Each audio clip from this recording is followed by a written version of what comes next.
Hello. നമ്മൾ ഇത് പാഠക്ലൈന ബോക്സിന്റെ 4th ക്ലാസ് ആണ്. അപ്പം മുമ്പത്തെ ക്ലാസ് കണ്ടിട്ടില്ല എന്നുണ്ടെങ്കിൽ ഓർ നിങ്ങൾക്ക് അവൈലബിൾ അല്ല എന്നുണ്ടെങ്കിൽ ജസ്റ്റ് മെസ്സേജ് ചെയ്യുക. ഈ നമ്പറിലേക്ക് മെസ്സേജ് ചെയ്യുക. ക്ലാസ് അയച്ചു തരാം. 9188312157. ഫൈൻ. അപ്പോഴേക്കും നമ്മൾ പാഠക്ലൈന ബോക്സ് പ്രോബ്ലം ആണ് ഡിസ്കസ് ചെയ്യുന്നത്. ഫസ്റ്റ് നിങ്ങൾ പഠിച്ചിട്ടുണ്ടാവും പ്രോബ്ലം. പക്ഷേ എന്തിനാണ് ഇത് പഠിക്കുന്നത്? ഫസ്റ്റ് ഓഫ് ഓൾ ആ ഒരു ക്വസ്റ്റ്യൻ, നമ്മൾ ഇത് എവിടെയാണ് ഈ ഒരു സിസ്റ്റം വർക്ക് ചെയ്യുക? നിങ്ങൾ പാർട്ടിക്ലിനെ ബോക്സ് പഠിച്ചിട്ടുണ്ടെങ്കിൽ നിങ്ങൾ നോർമലി പഠിക്കുക. ഒരു ബോക്സ് ഉണ്ട്, ആ ഒരു ബോക്സിനകത്ത് ഒരു ഫ്രീ പാർട്ടിക്കിൾ മൂവ് ചെയ്യാണെന്ന് വെക്കുക. ഒരു ബോക്സ്, ആ ഒരു ബോക്സിനകത്ത് ഒരു ആറ്റം മൂവ് ചെയ്യുകയാണെന്നുണ്ടെങ്കിൽ അതിന് പൊസസ് ചെയ്യാൻ പറ്റുന്ന ഡിഫറെൻറ്റ് എനർജി ലെവൽസ് ഏതൊക്കെ, അതിൻ്റെ വേവ് ഫംഗ്ഷൻ എന്താണ്, ആ വേവ് ഫംഗ്ഷൻ വെച്ചിട്ട് പല കാര്യങ്ങളും കാൽക്കുലേറ്റ് ചെയ്യാൻ പറ്റും. അതിൻ്റെ വേവ് ഫംഗ്ഷൻ എന്താണ്, അതിന് പൊസസ് ചെയ്യാൻ പറ്റുന്ന പല energy levels, E1 or E1 E2 അങ്ങനെ പല പല എനർജി ലെവൽസ് ഏതൊക്കെയാണ് എന്നതാണ് നമ്മൾ ഈ പ്രോബ്ലത്തിൽ പഠിക്കുന്നത്. എന്തിനാണ് ഫൈനലി നമ്മൾ എനർജി ലെവൽസ് കണ്ടുപിടിക്കുന്നത്? എന്തിനാന്ന് വെച്ചാൽ സപ്പോസ് അതിനകത്ത് ഇത്രയും ഇതുണ്ടെന്ന് വെക്കുക. സപ്പോസ് 4 ഇലക്ട്രോൺസോ 6 ഇലക്ട്രോൺസോ ഉണ്ടെന്ന് വെക്കുക. അപ്പം അതിൻ്റെ ഹയസ്റ്റ് ഓക്കുപ്പൈഡ് എനർജി ലെവൽ ഏതാണെന്ന് കിട്ടും. Once highest occupied energy level കിട്ടിക്കഴിഞ്ഞാൽ അതിൽ നിന്ന് ഏത് ട്രാൻസിഷനാണ് നടക്കുക എന്നത് കിട്ടും. അതായത് തൊട്ടടുത്ത എനർജി ലെവലിലേക്ക് ഒരു ട്രാൻസിഷൻ പോസിബിൾ ആണ്. സോ ആ ഒരു ട്രാൻസിഷൻ കിട്ടുവാണെങ്കിൽ, അതായത് ഈ ഒരു ട്രാൻസിഷനാണ് പറയുന്നത്. സോ ഇതിന് കറസ്പോണ്ടിങ് ആയിട്ടുള്ള നമുക്ക് എനർജി കിട്ടും. ഈ gap, energy gap delta I, ഈ എനർജി ഗ്യാപ്പ് വെച്ചിട്ട് നമ്മൾ അത് ഏത് ലൈറ്റ് അബ്സോർബ് ചെയ്യുന്ന പറയാൻ പറ്റും. അത് വെച്ചിട്ട് അതിന്റെ കളർ പറയാൻ പറ്റും, ആ സബ്സ്റ്റൻസിന് എന്ത് കളറാണെന്ന്. സോ അത് എന്ത് കളർ എക്സിബിറ്റ് ചെയ്യുന്നു. പക്ഷെ നമുക്ക് എഗെയിൻ ഈ ഒരു പ്രോബ്ലം അറിയായിരിക്കും, ഡെറിവേഷനും അറിയായിരിക്കും. നമ്മൾ ഒന്നുകൂടെ ഡെറിവേഷൻ ചെയ്യാൻ പോകണം. പക്ഷെ അതിന് മുമ്പായിട്ട് ഇതിന്റെ ആപ്ലിക്കേഷൻ, നമുക്ക് ഈ ഒരു സിസ്റ്റം, ഈ ഒരു മോഡൽ വെച്ചിട്ട് എന്ത് എക്സ്പ്ലെയിൻ ചെയ്യാൻ പറ്റും എന്നുള്ളത് ആദ്യം നോക്കാം. ഫസ്റ്റ് എഫ് സെന്റർ നിങ്ങൾ സോളിഡ് സ്റ്റേറ്റ് കെമിസ്ട്രിയിൽ പഠിച്ചിട്ടുണ്ടാവും. അതായത് നമുക്ക് ഈ ഒരു കേസ്, അതായത് സോളിഡ് NaCl ക്രിസ്റ്റൽ, അതിന്റെ പുറത്ത് നമ്മൾ സോഡിയം ആറ്റംസ് ഇടുകയാണെന്നുണ്ടെങ്കിൽ, NaCl ക്രിസ്റ്റലിന്റെ പുറത്ത് sodium atoms like sodium metal ഇടുകയാണെന്നുണ്ടെങ്കിൽ ആ ക്രിസ്റ്റലിന്റെ ഉള്ളിൽ നിന്ന് Cl- പുറത്തോട്ട് വന്നിട്ട് അവിടെ ഒരു വേക്കൻസി ക്രിയേറ്റ് ചെയ്യപ്പെടും. അതായത് ഇത് മെറ്റൽ എക്സസ് ഡിഫക്റ്റിനകത്ത് വരുന്നതാണ്. മെറ്റൽ എക്സസ് ഡിഫക്റ്റ് ആ ഒരു കാറ്റഗറിയിൽ വരുന്നതാണ്. Cl- അതിൽ നിന്ന് എസ്കേപ്പ് ആകുകയും ചെയ്യും. എന്നിട്ട് ഒരു നെഗറ്റീവ് ചാർജ്, ഒരു ഇലക്ട്രോൺ ആ Clന്റെ പൊസിഷനിൽ ഓക്കുപ്പൈ ചെയ്യും. അതാണ് ഈ കാണിച്ചിരിക്കുന്നത്. NaCl ക്രിസ്റ്റലാണ്. ക്രിസ്റ്റലിൽ നിന്ന് ഒരു Cl- എസ്കേപ്പ് ആയിട്ടുണ്ട്. ആ ഒരു പൊസിഷനിൽ ഒരു ഇലക്ട്രോൺ ആണ് ഓക്കുപ്പൈ ചെയ്യുന്നത്. സോ ഇതൊരു ക്രിസ്റ്റലായിട്ട് നിങ്ങൾ ഇമാജിൻ ചെയ്യാം. അപ്പോഴത്തേക്കും ഇതൊരു ക്യൂബ് അല്ലേ? ക്യൂബിനകത്ത് ഒരു 3 ഡയമെൻഷണൽ ക്യൂബാണ്. ആ ക്യൂബിനകത്ത് ഈ ഒരു ഇലക്ട്രോൺ ഉണ്ട്. എന്തുകൊണ്ടാണ് ഈ ഇലക്ട്രോൺ ഇവിടെ വന്ന് ഒക്കുപ്പൈ ചെയ്യുന്നത്? എന്തിനാന്ന് വെച്ചാൽ ചാർജ് ന്യൂട്രാലിറ്റി മെയിൻറ്റെയിൻ ചെയ്യാൻ. അതർവൈസ് ഈ ഒരു സിസ്റ്റം ഒരു പോസിറ്റീവ് ചാർജ് ഉള്ള സിസ്റ്റം ആവത്തില്ലേ? അപ്പൊ ചാർജ് ന്യൂട്രാലിറ്റി മെയിൻറ്റെയിൻ ചെയ്യാനായിട്ടാണ് ഈ ഒരു ഇലക്ട്രോൺ ഇവിടെ ഒക്കുപ്പൈ ആവുന്നത്. ഈ ഒരു ഇലക്ട്രോൺ ഇവിടെ ഒക്കുപ്പൈ ആവുന്നത് കൊണ്ട് എന്താ പറ്റുന്നതെന്ന് വെച്ചാൽ, ഈ ഒരു ഇലക്ട്രോണ് മൂവ് ചെയ്യാനായിട്ട് ഈ ഒരു സ്പേസേ ഉള്ളൂ. ഈ ഒരു ക്യൂബിക് സ്പേസിൽ മാത്രമാണ് ഈ ഒരു ഇലക്ട്രോൺ മൂവ് ചെയ്യുന്നത്. ആ ഒരു ഇലക്ട്രോൺ ആ ഒരു ക്യൂബിക് സ്പേസിൽ മാത്രമാണ് മൂവ് ചെയ്യുന്നതെന്നുണ്ടെങ്കിൽ അതിന്റെ energy levels, different energy levels നമുക്ക് കാൽക്കുലേറ്റ് ചെയ്യാൻ പറ്റും. സോ പാർട്ടിക്കിളിന്റെ ബോക്സ് നമ്മൾ ഫൈനലി സോൾവ് ചെയ്ത് കഴിയുമ്പോൾ നമുക്ക് കിട്ടുന്ന ഒരു എനർജിയുടെ എക്സ്പ്രഷൻ ഉണ്ട്. എനർജി ലെവൽസിന്റെ എക്സ്പ്രഷൻ നമ്മൾ ആദ്യമേ പറഞ്ഞു പോവാണ്. En എന്ന് പറയുമ്പോൾ പല പല എനർജി ലെവൽസ് ഉണ്ട്. ഒറ്റ എനർജി അല്ല കിട്ടുന്നത്, കുറേ എനർജി ലെവൽസ് കിട്ടും. അതുകൊണ്ടാണ് En എന്ന് കിട്ടുന്നത്. എന്നിന്റെ വാല്യൂ 1 ആവുമ്പോൾ അത് ഗ്രൗണ്ട് സ്റ്റേറ്റ്, 2 ആവുമ്പോൾ ഫസ്റ്റ് എക്സൈറ്റഡ് സ്റ്റേറ്റ്. അപ്പം എന്തുകൊണ്ട് 1 ആവുന്നു, എന്തുകൊണ്ട് വേറെ വാല്യൂ ഏറ്റവും കുറഞ്ഞത് വന്നില്ല, അങ്ങനെയൊക്കെ ഡൗട്ട് ഉണ്ടാവാം. നമ്മൾ അതെല്ലാം ഡിസ്കസ് ചെയ്യാം. അപ്പം എനർജിയുടെ എക്സ്പ്രഷൻ ഇങ്ങനെയാണ് വരുന്നത്: n²h² 8ma² or n² h² 2ma².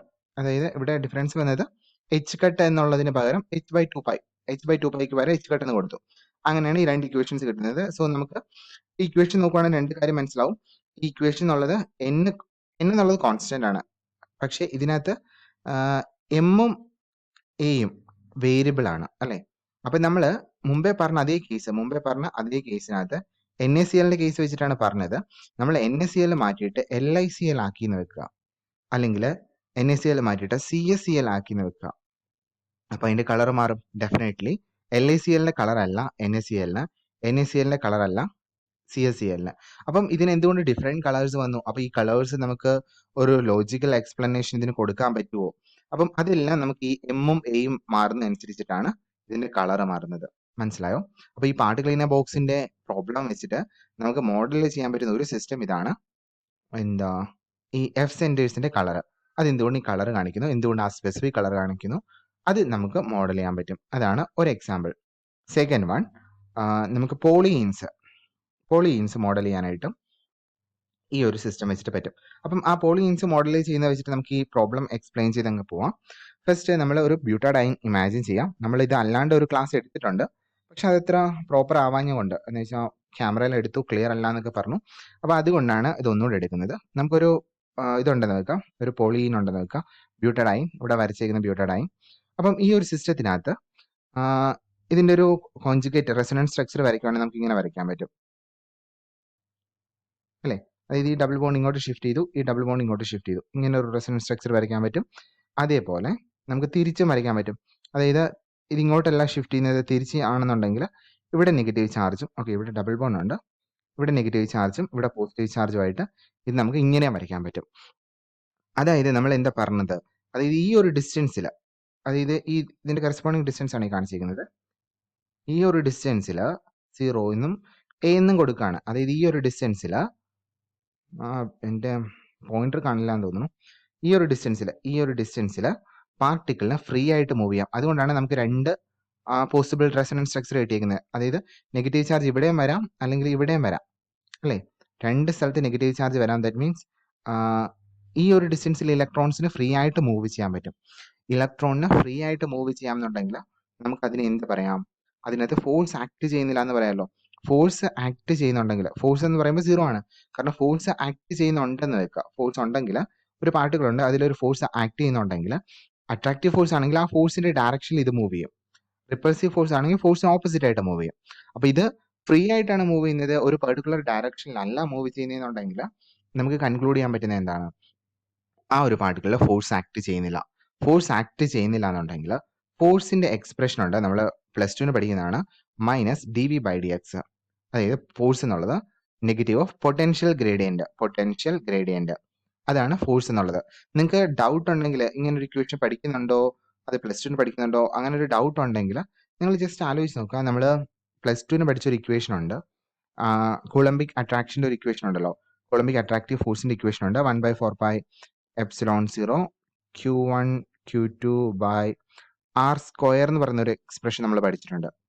Potential ഇക്വേഷനോ same ആണ്, 1/4πε0 Q1 Q2 by r എന്നാണ് വരുന്നത്. അതായത് പൊട്ടൻഷ്യലിനെ ഒന്നുകൂടെ ഡിഫറൻഷിയേറ്റ് ചെയ്ത് കഴിഞ്ഞാൽ നമുക്ക് ഫോഴ്സ് കിട്ടും. പിന്നെ ഫോഴ്സിന്റെ ഡയറക്ഷൻ കാണിക്കാനാണ് നെഗറ്റീവ് കൊടുക്കുന്നത്. മനസ്സിലായോ? അതായത് പൊട്ടൻഷ്യൽ കുറയുന്ന ഡയറക്ഷനിൽ ആയിരിക്കും അട്രാക്റ്റീവ് ഫോഴ്സ് ആയിട്ട് വർക്ക് ചെയ്യുക. സോ അത് കാണിക്കാനാണ് നെഗറ്റീവ് സൈൻ കൊടുക്കുക. സോ നിങ്ങൾ ജസ്റ്റ് ഓർക്കേണ്ടത്, പൊട്ടൻഷ്യലിനെ ഒന്നുകൂടെ ഡിഫറൻഷിയേറ്റ് ചെയ്ത് കഴിഞ്ഞാൽ നമുക്ക് ഫോഴ്സ് കിട്ടും. നമ്മൾ ഇതൊക്കെ എന്തിനാ പറയുന്നതെന്ന് വെച്ചാൽ, നമ്മളിപ്പോൾ പറഞ്ഞു നിർത്തിയത് എന്താ, നമ്മൾ പറഞ്ഞു നിർത്തിയത് ഫോഴ്സ് 0 ആണെന്നാണ്. ഈ ഒരു ഇതിനകത്ത് ഫോഴ്സ് ആക്ട് ചെയ്യുന്നത് 0 ആണെന്ന്. ഫോഴ്സ് 0 ആണെന്നുണ്ടെങ്കിൽ നമുക്ക് -dV/dx 0 എന്ന് പറയാലോ. -dV/dx = 0. അപ്പം നമുക്ക് രണ്ട് കൺക്ലൂഷൻസ് എടുക്കാം. ഒന്നുകിൽ പൊട്ടൻഷ്യൽ എന്നുള്ളത് കോൺസ്റ്റന്റ്, V എന്നുള്ളത് കോൺസ്റ്റന്റ് എന്ന് എടുക്കാം, അല്ലെങ്കിൽ 0 എന്ന് എടുക്കാം. 0 എന്ന് പറഞ്ഞാലും കോൺസ്റ്റന്റ് തന്നെയാണ്. അപ്പം നമ്മൾ എടുക്കുന്നത് കോൺസ്റ്റന്റ് എന്നല്ല എടുക്കുന്നത്, നമ്മൾ 0 എന്ന് എടുക്കുകയാണ്. ഫൈൻ, കോൺസ്റ്റന്റ് എന്ന് എടുക്കാം. കോൺസ്റ്റന്റ് ആണെങ്കിലും ഫോഴ്സ് ആക്ട് ചെയ്യില്ല, പക്ഷെ നമ്മൾ 0 എന്ന് എടുക്കുകയാണ്. സിംപ്ലിസിറ്റിക്ക് വേണ്ടി നമ്മൾ 0 എന്ന് എടുക്കുകയാണ്. അപ്പോൾ നമ്മൾ അപ്പോൾ എന്താ, ഈ ഒരു റീജിയനിൽ ഫോഴ്സ് ആക്ട് ചെയ്യുന്നില്ല എന്ന് പറഞ്ഞു, ഫോഴ്സിന്റെ വാല്യൂ 0 ആണ്. അതുകൊണ്ട് തന്നെ പൊട്ടൻഷ്യലിന്റെ വാല്യൂ 0 ആണ്. ക്ലിയർ ആണോ? അതായത് 0യ്ക്കും എയ്ക്കും ഇടയ്ക്ക് പൊട്ടൻഷ്യലിന്റെ വാല്യൂ 0 ആണ്. ഇനി അറ്റ് 0 ആൻഡ് അറ്റ് എ, ഈ രണ്ട് പോയിന്റിലെ പൊട്ടൻഷ്യലിന്റെ വാല്യൂ നോക്കാം. അപ്പം അതിന് വേണ്ടിയിട്ട് ഈ ഒരു ഫിഗർ ഡിലീറ്റ് കളഞ്ഞേക്കാം. എന്നിട്ട് ഈ രണ്ട് പോയിന്റ് അല്ലേ, ഈ രണ്ട് പോയിന്റിൽ അറ്റ് 0 അറ്റ് എ, ഈ രണ്ട് പോയിന്റിലെ പൊട്ടൻഷ്യലിന്റെ വാല്യൂ നോക്കാൻ പോവാണ്. അപ്പം നമ്മൾ ജസ്റ്റ് നോക്കുക, ഈ ഒരു ഇലക്ട്രോൺ, ഇതിനകത്തുള്ള ഈ ഒരു സിസ്റ്റത്തിനകത്തുള്ള ഇലക്ട്രോൺ പൊട്ടി തൊട്ടപ്പുറത്ത് ഒരു നെഗറ്റീവ് ചാർജ് ആയിട്ട് മാറിയെന്ന് വെക്കുക. മനസ്സിലായോ? ഈ ഒരു സിസ്റ്റത്തിൽ നിന്ന് ഒരു ഇലക്ട്രോൺ അപ്പുറത്തോട്ട് പോവാണ്. അതായത് നമ്മൾ ഈ ഇലക്ട്രോൺ ഈ ഡിസ്റ്റൻസിൽ, ഈ ഒരു ഡിസ്റ്റൻസിൽ ഫ്രീ ആയിട്ട് മൂവ് ചെയ്യാന്ന് പറഞ്ഞു, അവിടെ ഫോഴ്സ് ആക്ട് ചെയ്യുന്നില്ല എന്ന് പറഞ്ഞു. സപ്പോസ് ഈ ഒരു ഇലക്ട്രോൺ പൊട്ടി അതിന് തൊട്ടിപ്പുറത്ത് ഈ ഒരു പോയിന്റിന് തൊട്ടപ്പുറത്തെ പോയിന്റിലേക്ക് മാറി നോക്കാം, കുറച്ചപ്പുറത്ത്. അപ്പോഴേക്കും അതിൽ ഫോഴ്സ് ആക്ട് ചെയ്തില്ലേ? അപ്പം ഈ ഒരു ഇലക്ട്രോണാണ് പൊട്ടി മാറുന്നതെന്നുണ്ടെങ്കിൽ അതിന്റെ ചാർജ് -1 അല്ലേ? അപ്പൊ ഈ ഒരു സിസ്റ്റത്തിന് ഒരു പോസിറ്റീവ് ചാർജും കിട്ടുമല്ലേ? ഈ ഒരു സിസ്റ്റത്തിന് ഈ ഒരു മൊത്തം സിസ്റ്റത്തിന് ഒരു പോസിറ്റീവ് ചാർജും കിട്ടും, ഒരു ഇലക്ട്രോണിന് നെഗറ്റീവ് ചാർജും കിട്ടും. അപ്പൊ അവ തമ്മിൽ ഫോഴ്സ് ഉണ്ടാവത്തില്ലേ, അട്രാക്റ്റീവ് ഫോഴ്സ് ഉണ്ടാവത്തില്ലേ? ആ അട്രാക്റ്റീവ് ഫോഴ്സിന്റെ ഇക്വേഷൻ എന്താ? 1/4πε0 Q1 Q2 by R². ഫോഴ്സിന്റെ ഇക്വേഷൻ ആണ് നമ്മൾ പറയുന്നത്. അവ തമ്മിൽ ഉള്ള ഫോഴ്സിന്റെ ഇക്വേഷൻ ഓർ പൊട്ടൻഷ്യലിന്റെ ഇക്വേഷൻ ആണെങ്കിൽ R വരുന്നേ ഉള്ളൂ. അപ്പം ആ പൊട്ടൻഷ്യൽ ഫോഴ്സ് എങ്ങനെ ആയിരിക്കും നോക്കുക. ആ ഡിസ്റ്റൻസ് വളരെ ക്ലോസ് ആണെന്ന് വെക്കുക. അതായത് ഇവിടെ കാണുന്ന ഒരു നെഗറ്റീവ് ചാർജ് ഇല്ലേ,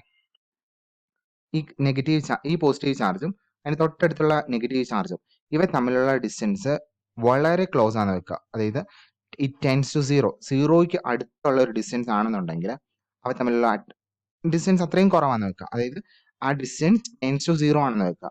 അങ്ങനെയാണെങ്കിൽ ഈ R² വാല്യൂ എന്തായിരിക്കും വരിക? R² വാല്യൂ എന്ന് പറയുമ്പോൾ R തന്നെ വളരെ ചെറുതാണ്, R ടെൻസ് ടു 0 ആണ്. അങ്ങനെയാണെങ്കിൽ R² വാല്യൂ ഈവൻ സ്മോളർ ആയിരിക്കും, അതിലും ചെറുതായിരിക്കും. കാരണം ജസ്റ്റ് നിങ്ങൾക്ക് നോക്കാം, 1/2ന്റെ സ്ക്വയർ എടുക്കുവാണെങ്കിൽ എന്താ വരിക? 1/4 ആണ് വരിക. അതായത് 1/2 എന്ന് പറയുമ്പോൾ 0.5, 1/4 എന്ന് പറയുമ്പോൾ 0.25, അതിലും ചെറിയ നമ്പറാണ്. അപ്പോൾ സ്ക്വയർ എടുത്തു കഴിഞ്ഞാൽ അത് പിന്നെയും ചെറുതാകുകയാണ് ചെയ്യുന്നത്.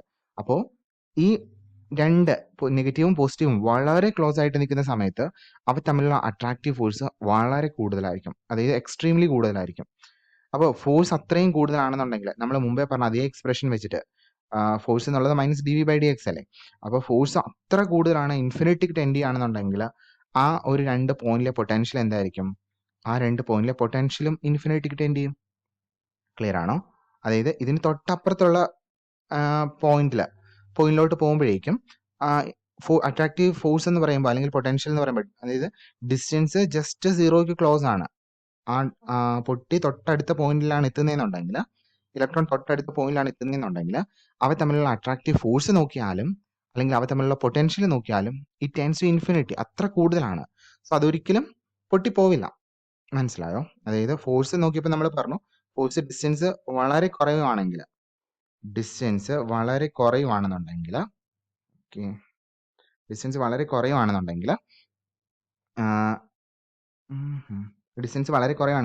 ഫോഴ്സ് ഇൻഫിനിറ്റിക്ക് ടെൻഡ് ചെയ്യും. ഫോഴ്സ് ഇൻഫിനിറ്റിക്ക് ടെൻഡ് ചെയ്യുവാണെങ്കിൽ ഡെഫിനറ്റ്ലി ആ ഒരു പോയിന്റിൽ പൊട്ടൻഷ്യലും ഇൻഫിനിറ്റിക്ക് ടെൻഡ് ചെയ്യും. അതായത് at 0 and at A potential infinity ആണ്. ഓക്കെ, അതും ക്ലിയർ ആണ്. ഇനി നമ്മൾക്ക് നോക്കുക, അതായത് ഇവിടെ ഇൻഫൈനൈറ്റ് പൊട്ടൻഷ്യൽ ആണ്, അറ്റ് എയിലും അറ്റ് 0യിലും ഇൻഫൈനൈറ്റ് പൊട്ടൻഷ്യൽ ആണ്. അത് ഇൻഫൈനൈറ്റ് പൊട്ടൻഷ്യൽ ആണെന്നുണ്ടെങ്കിൽ പാർട്ടിക്കിളിനെ ഈ ഒരു റീജിയനിലും, ഒരു സെക്കൻഡ് പറഞ്ഞു വന്ന ഇതായിരുന്നു, അതായത് പൊട്ടൻഷ്യൽ ഇവിടെ ഇൻഫൈനൈറ്റ് പൊട്ടൻഷ്യൽ ആണ്, അതായത് അത്ര സ്ട്രോങ് ഫോഴ്സ്, ഇൻഫൈനൈറ്റ് ഫോഴ്സ് വെച്ചിട്ടാണ് ഈ ഒരു പോയിന്റിൽ നിന്ന് പൊട്ടിപ്പോവാണെങ്കിൽ അതിനെ തിരിച്ചു വലിക്കുന്നത്. അതായത് ഇലക്ട്രോൺ അത്രയും പൊട്ടിപ്പോവില്ല എന്നുള്ളത്. അതായത് ഇലക്ട്രോൺ ഈ ഒരു സൈഡിൽ, ഈ ഒരു റീജിയനിൽ അല്ലെങ്കിൽ ഈ ഒരു റീജിയനിൽ കാണാനുള്ള ചാൻസ് കുറവാണ്. കുറവെന്നല്ല, 0 എന്ന് തന്നെ പറയണം. കാരണം ഈ 2 റീജിയനിലും പാർട്ടിക്കിളിനെ, കാരണം ഇവിടെ ഇൻഫൈനൈറ്റ് ഫോഴ്സ് അല്ലേ, ഈ ഒരു ബൗണ്ടറിയിൽ ആക്ട് ചെയ്യുന്നത് ഇൻഫൈനൈറ്റ് ഫോഴ്സ് ആണ് ആക്ട് ചെയ്യുന്നത്. ഈ ഒരു ബൗണ്ടറിയിൽ ഇൻഫൈനൈറ്റ് ഫോഴ്സ് ആണ് ആക്ട് ചെയ്യുന്നത് എന്നുണ്ടെങ്കിൽ ഒരിക്കലും പാർട്ടിക്കിൾ ഈ ഒരു റീജിയനിലോ അല്ലെങ്കിൽ ഈ ഒരു റീജിയനിലോ കാണില്ല, ഈ 2 റീജിയനിലും കാണില്ല. ഈ 2 റീജിയനിലെ പാർട്ടിക്കിളിനെ കാണില്ല എന്നുണ്ടെങ്കിൽ പാർട്ടിക്കിളിനെ കാണാനുള്ള പ്രോബബിലിറ്റി എന്ന് പറയുമ്പോൾ നമ്മൾ പറഞ്ഞ എന്താ, Chi², probability density or probability പറയുന്നത് Chi² dV, അതല്ലേ? അപ്പോൾ ഈ 2 റീജിയനിലും പാർട്ടിക്കിൾ പോവില്ല, അവിടെ കാണില്ല എന്നുണ്ടെങ്കിൽ നമുക്ക് എന്ത് പറയാൻ പറ്റും? Chi = 0, Chi² = 0 എന്ന് പറയാൻ പറ്റും ആദ്യം. അതുകൊണ്ട് തന്നെ Chi = 0. ഈ 2 റീജിയനിലും വേവ് ഫംഗ്ഷനും 0 ആയിരിക്കണം. കാരണം പാർട്ടിക്കിളിനെ ഇവിടെ ഈ 2 റീജിയനിലും പാർട്ടിക്കിളിനെ കാണാൻ പറ്റില്ല. പാർട്ടിക്കിളിനെ കാണാൻ പറ്റാത്തത് കൊണ്ട് തന്നെ ഈ 2 റീജിയനിലും വേവ് ഫംഗ്ഷന്റെ വാല്യൂ 0 ആയിരിക്കും. ക്ലിയർ ആണല്ലോ? അപ്പോൾ ഫൈനലി നമുക്ക് കിട്ടിയ കാര്യങ്ങൾ ഇതാണ്. ഈ ഒരു റീജിയനിലെ വേവ് ഫംഗ്ഷന്റെ വാല്യൂ എന്താണെന്ന് നമുക്കറിയില്ല. ഈ 2 അതിനപ്പുറത്ത് ഈ ഒരു റീജിയനിൽ 0 ആണ്, ഈ ഒരു റീജിയനിലും വേവ് ഫംഗ്ഷന്റെ വാല്യൂ 0 ആണ്. നമുക്ക് കണ്ടുപിടിക്കേണ്ടത് ഈ ഒരു ബോക്സിനകത്ത് അതിന്റെ വേവ് ഫംഗ്ഷൻ എങ്ങനെയാണ് ബിഹേവ് ചെയ്യുന്നത്. അതുകൊണ്ട് തന്നെ വേവ് ഫംഗ്ഷൻ എങ്ങനെയാണോ അതിനനുസരിച്ചിട്ടുള്ള അതിന്റെ എനർജി ലെവൽസ്, അതിന് ഏതൊക്കെ എനർജി ലെവൽസ് പ്രോസസ് ചെയ്യാൻ പറ്റും എന്നതാണ് നമുക്ക് നോക്കേണ്ടത്. ഫൈൻ. സോ നമുക്ക് ഇത്രയും കാര്യങ്ങളാണ് ഉള്ളത്. അതായത് ഈ ഒരു പോയിന്റിൽ വേവ് ഫംഗ്ഷന്റെ വാല്യൂ 0 ആണ്, ഈ ഒരു പോയിന്റിൽ പൊട്ടൻഷ്യൽ 0 ആണ്. ഇവിടെ പൊട്ടൻഷ്യൽ ആണ് 0, ഇവിടെയും രണ്ട് അപ്പുറത്തും ഇപ്പുറത്തും വേവ് ഫംഗ്ഷൻ ആണ് 0. ഇനി നമുക്ക് സോൾവ് ചെയ്യണം. ഫൈൻ.